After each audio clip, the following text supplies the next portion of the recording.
got your contact information to be able to send it out to you. Again, I want to thank everybody for coming out tonight. My name is James Robbie. I'm the Director of Public Works for the City of Oshkosh. This is Trina Larson, the Finance Director. City Manager Roloff over here in the back as well.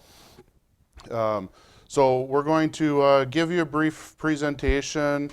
If anybody's got any questions as we go, please try to get our attention. We'll bring the handheld mic over to you so that everybody can hear the question, including those of us that are listening in on Oshkosh Media Services tonight, or watching the replays later on, or you could step up to the podium and ask your questions if you'd like as well.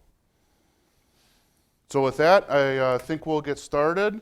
A little bit about how we're going to go tonight. Talk a little bit about the background, how we got to where we're at, calculation of the developed area units, calculation of the revenue needs in order to replace special assessments, the results of all of those calculations, how you as property owners can estimate what your fee would be, some example property comparisons, and then a little bit of a discussion on how this will be billed. Again, just to recap, this is an analysis presentation of a transportation-related fee to replace pavement-related special assessments. The city has had a special assessment policy for several decades in order to help fund the cost of street reconstruction projects. Due to significant increases in construction costs over the past several years, we've seen significant increases in the amounts of those special assessments. Special assessment policy was set up that it was a percentage of the cost. So for a typical residential street, if costs went up 15%, the special assessments went up 15%, the city's costs went up 15%, because it was really just set up, the policy was set up, it was basically a third of the cost to one side of the street, a third of the cost to the other side of the street, and the city, the remaining third. Commercial, industrial streets, the percentage splits were a little different, but again, it was just a percentage cost. So as those construction costs have gone up in recent years, so have the special assessment costs. Going back a couple of years, the Common Council directed the Long Range Finance Committee and staff to develop some options to replace those special assessments to reduce the burden on property owners. The options that were included in the analysis, looking at a vehicle registration fee as well as this transportation-related fee. In the end, the Long Range Finance Committee recommended the transportation fee as being a more reasonable and equitable mechanism to replace special assessments as a funding source for these street projects. After that recommendation was presented to the Common Council, they directed staff to further go back and work on the details of this proposal and present those findings back to the council. Presentation was given at the last council meeting on June 11th, kind of presenting the findings of that additional research and analysis that we had performed as staff. And the simple basis of it, the transportation fee for each property is calculated as the number of developed area units times the rate. So it's a pretty simple calculation, but getting to the numbers is a little bit more involved. A little bit of the calculation of those developed area units. All residential properties were treated equally by counting the number of dwelling units present on that property. So if you're a single family residential property, you got one dwelling unit, it's one. If it's a duplex, that's two dwelling units, that's 2 units. If it's a 110 unit apartment building, there's 110 dwelling units, that's 110 units. So from a residential standpoint, it's simply counting the number of dwelling units that are present on the parcel. For non-residential properties, it was utilizing the amount of development on the parcel as a surrogate for those impacts to traffic. Again, the definition being 2,817 square feet. So the more development, the more vehicles that can come in and out of the parcel, the more the impacts are on the transportation system. From an industrial standpoint, again, the heavy trucks are the big impact on those streets. So while the shift workers might only turn over a couple times a day, it's those heavy trucks coming in and out of those sites that are the significant impact on the transportation system. Recognizing that, needing to kind of put a bit of a cap on those, so, these large industrial or commercial facilities weren't, it didn't seem that, using the entire parcel information was quite an equivalent circuit. So we looked at putting a cap on it to try to maximize what that impact of those parcels would be. Mixed use parcels, parcels that have maybe a commercial on the first floor and residential on the upper floors, those were all considered and calculated as non-residential in the analysis. James, it might be beneficial. Mike. It might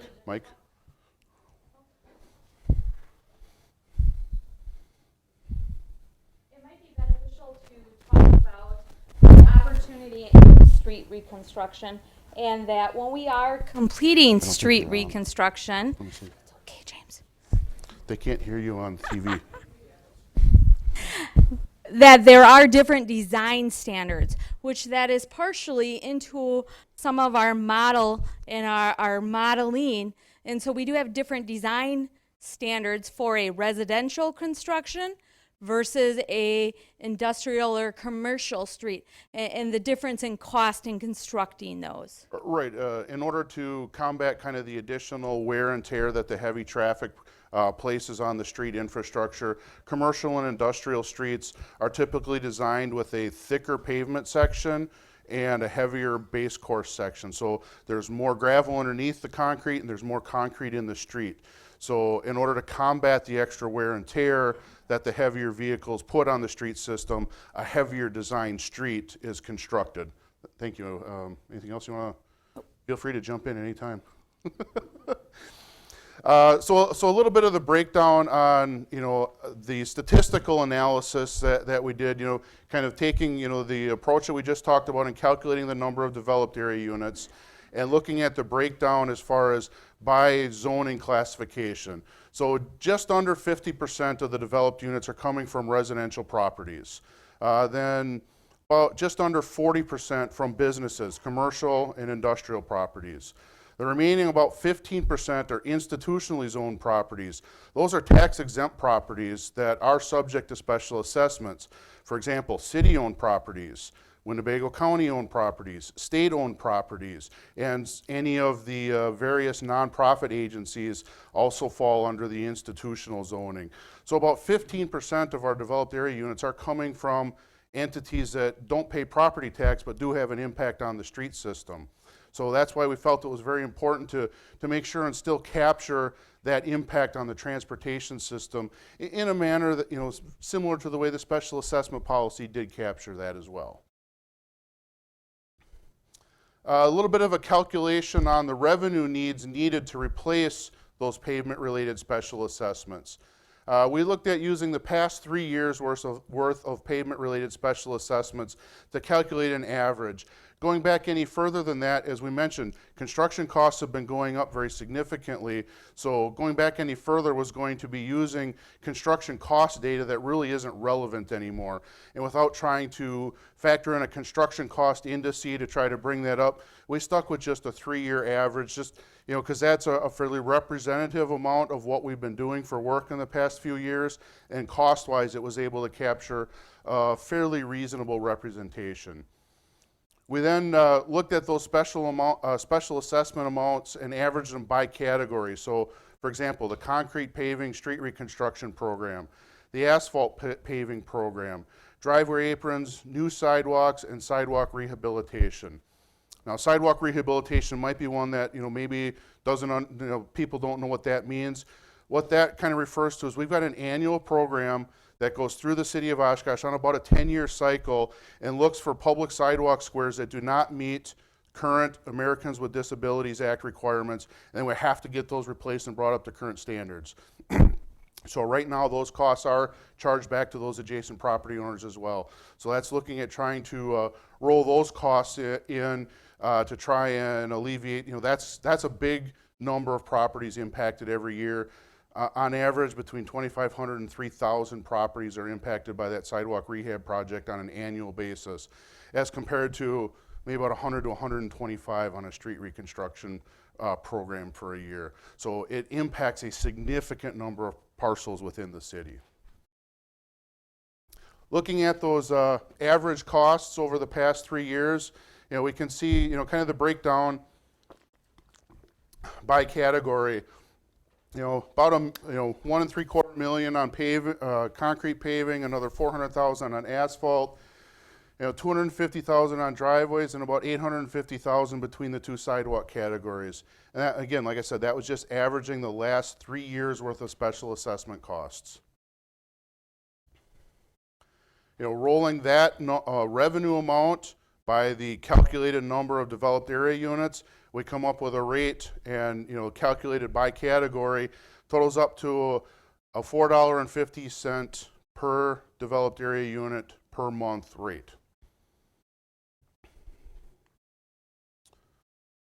Now, how to estimate your fee. As we mentioned before, residential properties, it's really quite simple. You take a look at the number of dwelling units that are on the parcel. Like I mentioned before, single family home, that's 1. If you've got an 8-unit apartment complex, that's 8. You got a 104-unit apartment complex, that's 104. So just the number of units times the rate to get the monthly cost. Non-residential properties, it takes a little bit more effort to be able to calculate and estimate. So one of the things that is to help property owners be able to do that is to take a look at your most recent utility bill, which will be either your first or second of the monthly bills that you will have received. So by doing that, you can take a look at the stormwater charge that's on there and divide that by $15.34. That'll give you roughly the number of developed area units that are on that parcel.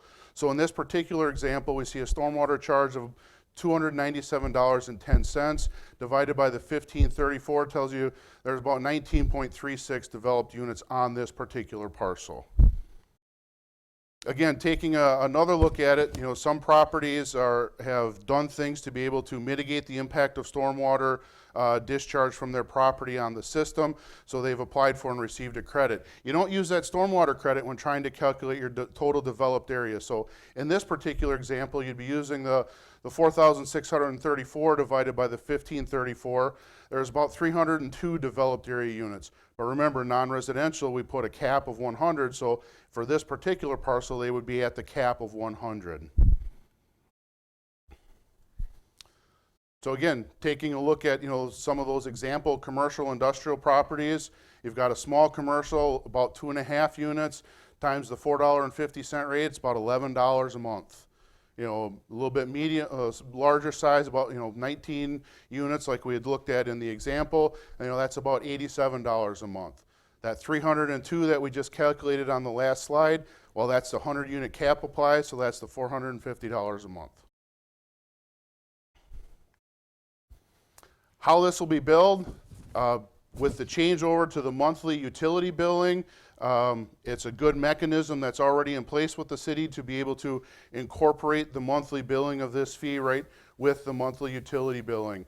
The fee would be charged to all property owners within the city, just as special assessments are charged to the property owners.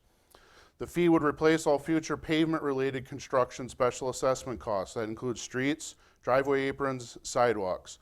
Parcels still would be subject to special assessments for the utilities, water, sewer, stormwater. For example, residential lot gets a new storm sewer lateral. There's going to be a charge for that yet. The fee doesn't cover that. Street gets reconstructed and the sanitary lateral needs to be relayed.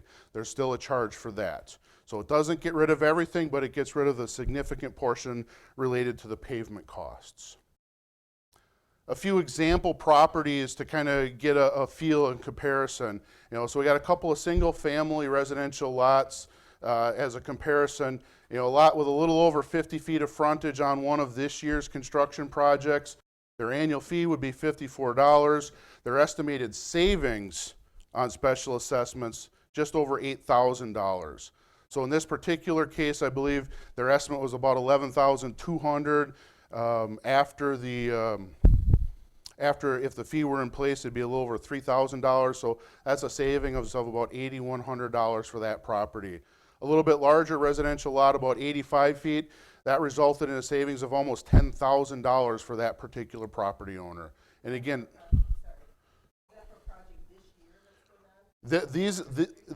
I don't know if it's Oregon or Hazel, but this example is from one of this year's projects. Assuming that if this is approved by council and they decide to make the effective date for all of the 2019 construction projects. So those are still some things that are floating out there that need to be worked through as this goes through the process with the Common Council. But the feedback and vibe that we had gotten was that they wanted to make it effective with the 2019 projects. But that's something, as we continue to draft ordinances and resolutions to try to implement this, that's something that will be determined as those things are being acted upon. That's the assumption that we as staff made as we were working on all of our information. But as I said, that's something that is yet to be decided by the council. Looking at some multifamily residential lots, again, an example lot at about 144 feet. In this particular case, that parcel had about a $432 fee. They're saving about $14,000 in comparison if this were enacted. A larger multifamily residential, about 350 feet of frontage. This particular case, that fee was about $3,100 a year. They're saving just under $40,000. Moving into the commercial industrial side of things, you can see a small commercial lot, about 55 feet of frontage. Their annual fee is only about $130. They're saving almost $15,000 on those special assessments. Going to a bit bigger, about a $1,000 annual fee, they're saving $50,000 on special assessments. Yes? Or when you're, how you're calculating those savings is based on the length of time that road would be good? That you No, those savings calculations are based on, right now we did an estimate per our current special assessment policy. Then we did an estimate per our proposed policy that turns all those pavement related costs to zeros and only has the utility lateral of special assessment costs left over. So it's not related to the life of the pavement, it's related to what it is with the current policy versus what the policy would be changed to. But I'm just getting curious then what time span. So in this particular case, you can see that if the road lasted, 50 years, that's kind of the break-even point. And on a commercial industrial street, we're seeing a lot of streets needing to be redone at that 30 to 40 year mark. So if it's got to be done at the 30 to 40 year, anything less than 50 years is money ahead for that particular property owner. And then again, taking a larger property, this one was actually from a project a couple of years ago, so these assessment numbers would have gone up now, but in comparison to that project from a couple of years ago, they would have saved over $140,000 with the change in the policy. I think this is where it's important to talk about an insurance policy. One of our citizens came forward in the Long Range Finance Committee meetings, and they had been assessed back in 2018 with a fairly substantial assessment for their residential home. And he came forward that he would be willing to pay this fee for a future insurance policy. By compiling these revenues, we're able to drive enough revenue to fund these special assessments. Everybody will contribute annually. However, you're not going to get a several $1,000 assessment, whether you're residential, whether you're commercial, or whether you're industrial. That's a great point. Some of the residential properties, especially corner lots, you might have 80 feet of frontage on one street and 200 feet of frontage on another street. It's really easy to be looking at $20,000, $30,000, $40,000 in special assessments for a single family home. Then even some small commercial properties, we mentioned, the breakdown on the street construction of commercial versus residential. So the commercial rates were higher because of that beefed up pavement section. So again, they're looking at, some of these examples, $130 a month versus, saving $15,000, $16,000 on a special assessment charge. So, as Trina mentioned, it is, kind of the same reason we buy insurance for health insurance, car insurance. You pay a little bit every month to avoid a big surprise when something happens.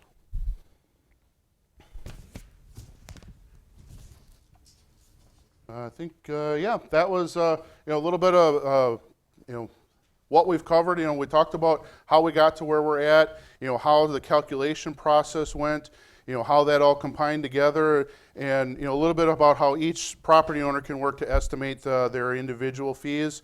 Obviously, the purpose of tonight, we don't have information to be able to estimate everybody's fee. That's why we're kind of trying to give you enough information to be able to kind of figure out how to do it. Certainly if you've got some questions, we can try to help people through it. But we're obviously at 30,000 plus parcels in the city. It would be pretty time consuming if we had to try to estimate it for each individual person on a one-on-one conversation basis. But we've done some statistical analysis using geographic information systems that we have to try to to get to where we're at right now. And I think it's important to note, city staff is available if people are wanting to calculate their estimated DAU. The most important part of this process has been, this has been 2 years in the making. This is something our long-range finance committee has generated a lot of time and analysis into this discussion. And so it's very important that those were all public meetings, and so we want the public and we want the businesses to understand this and truly realize the benefit, because one of the items that we really are looking for is reasonable and equity. We've done a lot of analysis to look at that, and we feel we've come up with a solution that does promote that reasonability. Anything you want to add in, Mark? No, I was actually the microphone first. I guess the idea is to really open it up for questions, and if you want to talk about something a little more in particular, we can hang around a little bit. The council meeting starts at 6, if you could just honor that, but we can spend a few minutes doing general questions, and then we can do some any specific questions. So if you could, just so anybody staying at home, please come up to the microphone. That way our friends at home can hear you as well, because we're taping this. So I don't want them to see me. well, just cover your face or something. But thank you, everybody. Thank you for coming, and appreciate James and Trina providing this information. So please, thank you. Yes, thank you. Last year, or in 18, I got my bill that came in December, because they did Bayshore Drive, the new speedway in town. Okay, and by my calculations, if I would have paid $54 a month, over 100 years, I would have $5,400 invested in the street, and you guys sent me a bill for almost $8,000. Now, it's like the last person that was killed in World War II. If the war would have stopped a day earlier, he'd still be alive. What about all of us that are paying our $8,000, on Bayshore Drive or any other street? Are you going to give us some credits, or just send us a big Christmas card? Well, that's I think Trina mentioned that person who was assessed for, I believe it was Westfield Drive, and they had an $18,000 assessment. The answer is we're not proposing any change except that it would be the cutoff. We have to cut it off at some point. I certainly understand and appreciate that. I had 2 years of assessments for sidewalks, so I know it's not anywhere near your number, but we have people throughout the city who have paid special assessments. We have to turn it over at some point, and unfortunately, some people are on one side of it and other people are on the other side, and unfortunately, you would be on the bad side of it. The special assessment, though, is that from curb to curb only? Because that's that's the motor property. Are people going to still have to pay for the aprons and the sidewalk and everything else? No, the answer is no. If you could go back to that slide, we factored all those costs in. There'll be no cost for sidewalk or driveway aprons or curb or any of that. That's all part of what this fee would entail. So the next street is getting a real good deal, and we're taking it, right? I appreciate you saying it's a real good deal for some, but I understand. But down the road, as you pay into this, when we come back, then you won't be assessed for it either. Well, I don't think I'm going to be around 50 years from now to reap the benefits of it. I'm with you, but I think that's why I think Trina used the example of the insurance. At some point, the insurance is applicable and other times it isn't. So it's really moving forward. And I know there are people such as you, and I appreciate you being here because you're being honest, and I have to be honest with you as well. But there has to be a cutoff point for people at some point, and the drawing line was is being proposed at January 1/19. So Okay. thank you. Absolutely. Thanks, Sue. I just would like to propose, I mean, we're a different ballgame, and I believe we're under the apartment situation. I'm Sue from the Director of the Housing Authority. I would just like to propose that the city think about partly what this gentleman was talking about, because right now I'm sitting with a $70,000 CP Otter, whatever, court. So could they think about the possibility of letting people finish their current payments on their assessments and then starting the fee? Because right now, honestly, the Housing Authority doesn't have the money to pay Court Tower. What I think I calculated, Court Tower would be $5,600 for the year. So this was to bring ideas, and that is my idea, that could we look at something like that? We did consider that, but recognize that if we were to do something like that, we would have to factor those costs into the first year of the program. We would probably double or even have to triple the fee depending on, because if we go back 1 year, we have to double the cost, because remember the 3.25 million came from an estimate of what the special assessments would be in an average year. So if we went back 1 year, that would be, we'd have to cover those costs. Then the people after you would say, well, what about me? And I think the gentleman on Bay Shore would say, well, what about me? And then the people the year before that.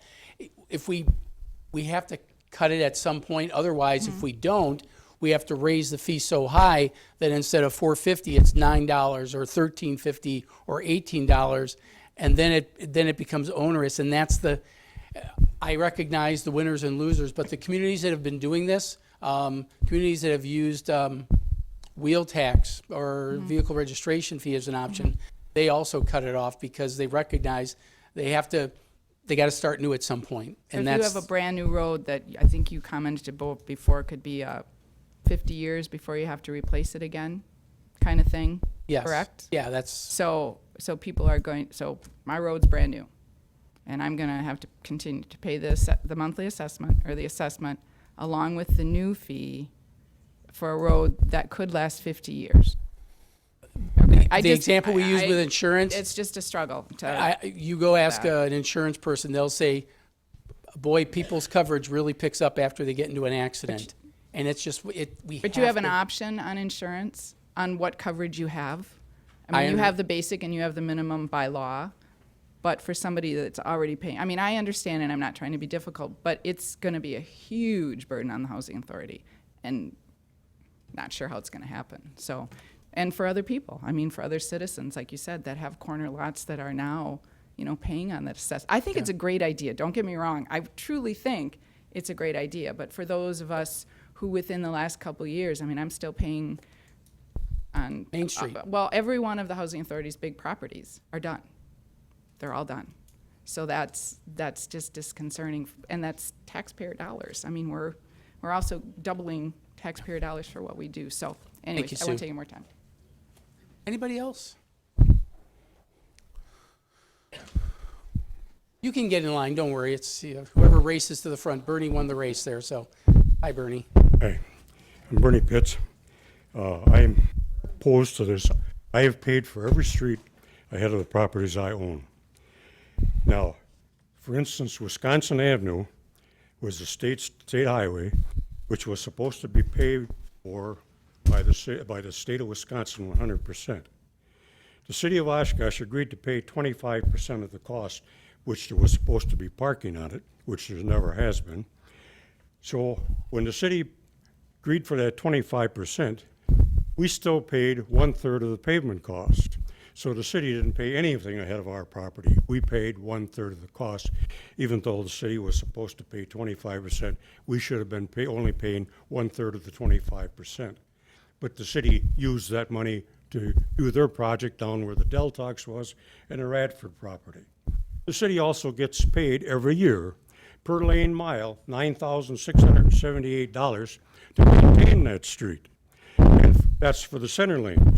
And then they get paid 75% for the second lanes. Now you put bicycle lanes on there, I would assume that's the third lanes, you'll get 50% of that.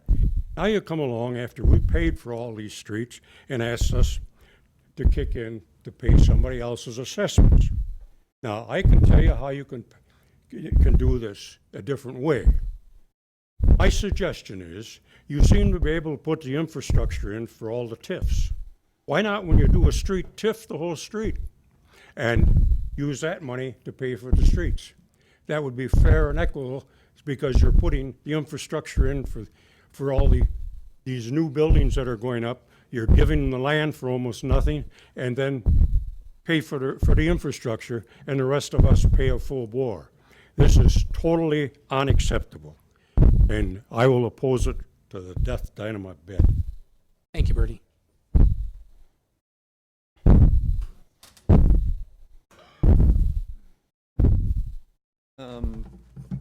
Based on the trip estimate of costs, based on the highway development management model, it says the average motorist in the Green Bay, Appleton, Oshkosh area pays about $816 per year due to the poor road conditions.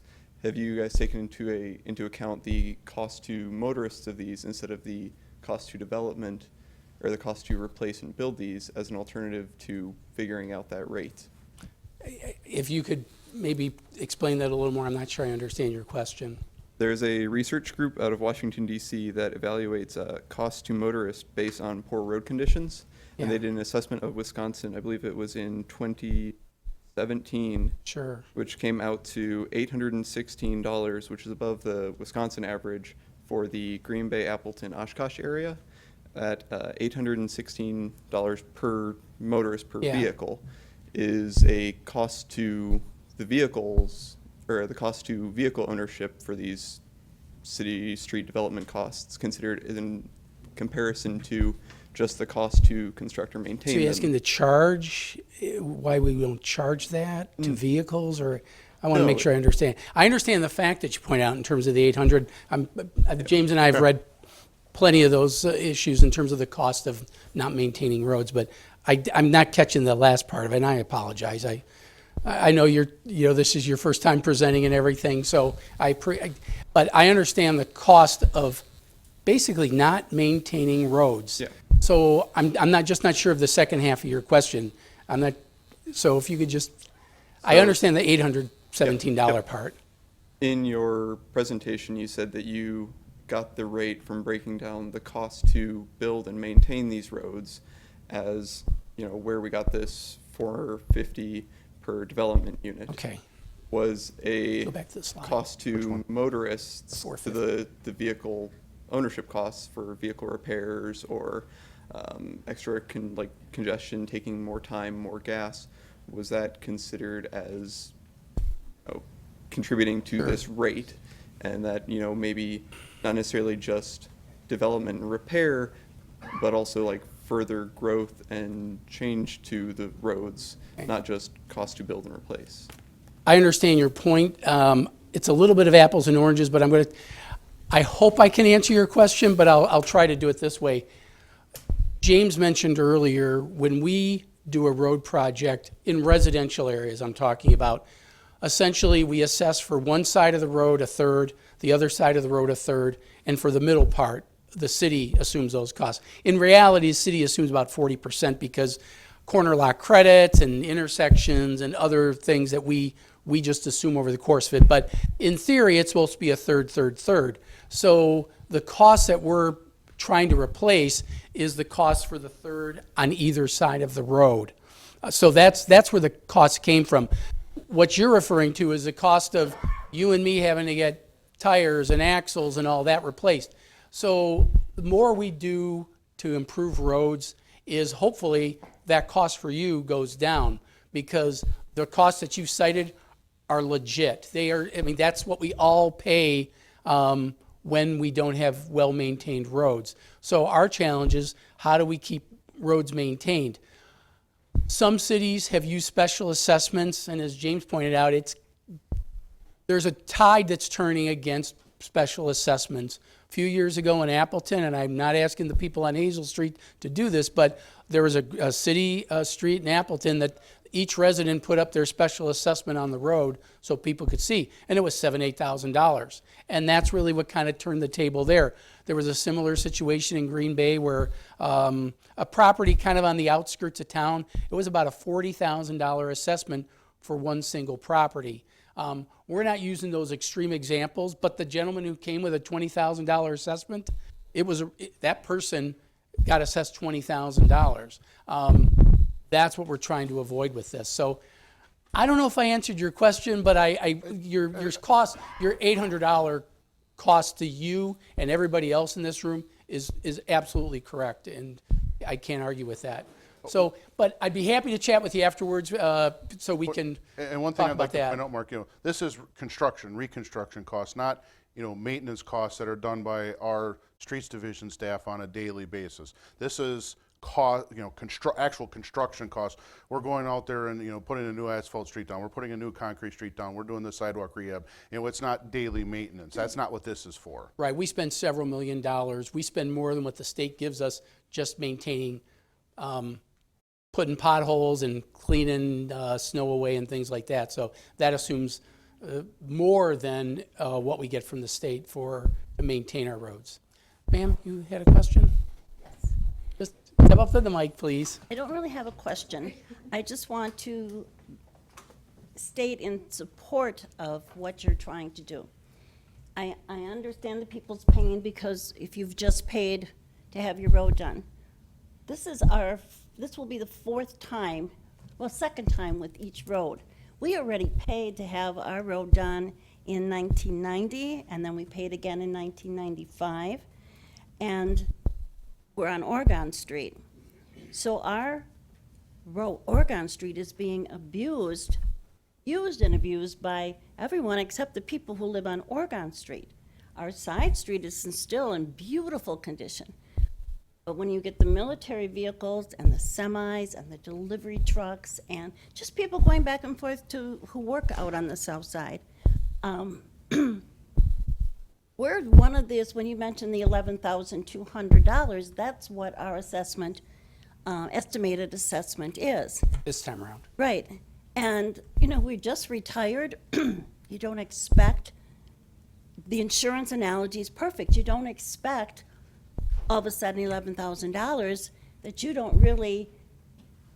haven't saved for. You have your health insurance and your life insurance and your auto insurance and everything else, but then you're paying for a road that you really hardly use, but is being there are hundreds of vehicles that go down Oregon Street every single day, maybe not weekends. So I just want to let you know that I support what you're proposing, which will take our $11,000 estimate down to $3,090, which is still a lot of money, but something that is manageable. So I just support what you're doing. Thank you. Ma'am? Hi, my name is Michelle Cool, and I wanted to echo what the previous woman said, that I support this proposal. I think it's a great idea.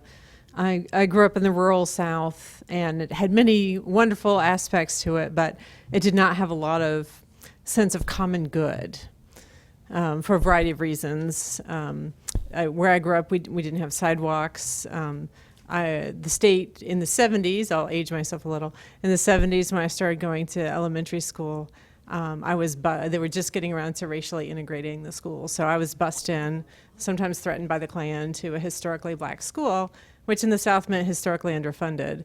So I saw firsthand every day crumbling infrastructure. Our playground was completely bare. We had no equipment of any sort, so we just sort of played freeze tag and stuff. Good times, but still. So for a variety of reasons, I ended up here in Wisconsin in 2004, and my husband, who is from Texas and had similar kinds of experiences, were just amazed at the really amazing parts of the state. And we've raised 2 kids here, and we were really happy. They learned to ride their bikes on the sidewalks. They went to excellent public schools. They play in beautiful parks. And I just love the Wisconsin idea of everyone puts in a little bit, and then we can all benefit. And I also am sad for the people who are missing this cutoff point, but I do support us going forward with this idea. Thank you, and you depressed me because I was in college in the 70s, so thank you for your comments. Ma'am? Good evening. I'm Samara Hamzi. I live on Rar Avenue. I also, like Michelle Kuhl, am in support of this idea of supporting the common good. And to the point of the lady from Oregon Street who spoke before Michelle, this gives us predictability in what we're going to be doing. We don't have the surprise $11,000 or $8,000 or $3,000. We can annualize it into our budgets, and we can predict what it's going to be. So it's not only that the community in its whole can benefit from it, but we individually benefit from that. As well, I think that I didn't see in your calculation of costs, I think for taxpayers and for the city of Oshkosh, there's also the administrative benefit, because doing special assessments is a whole special billing cycle of following up on paid and unpaid bills and tracking those people down. Whereas in this model, we already have the infrastructure for bills to go out monthly, for people to set out payment plans, and I think that we will ultimately save money as a community as well from the administrative side. Thank you. Thank you. We certainly have a few minutes to do questions if anybody has that, but we're hanging around. The council meeting starts at 6. If anybody would just prefer to have a one-on-one question, we're happy to do that as well. Would anybody else like to ask a question in general? Happy to do it. While I appreciate the comments, the council will ultimately we're scheduling tentatively July 9th would be the public hearing. So some of the comments that were tonight, a lot of the council members are here in the back listening to you, but the formal public hearing by law would be July 11th, and then the council usually does that on 2 readings, so that would be July 25th. So the earliest the council would make a final decision would be July 25th. So wanted to make everybody aware of that.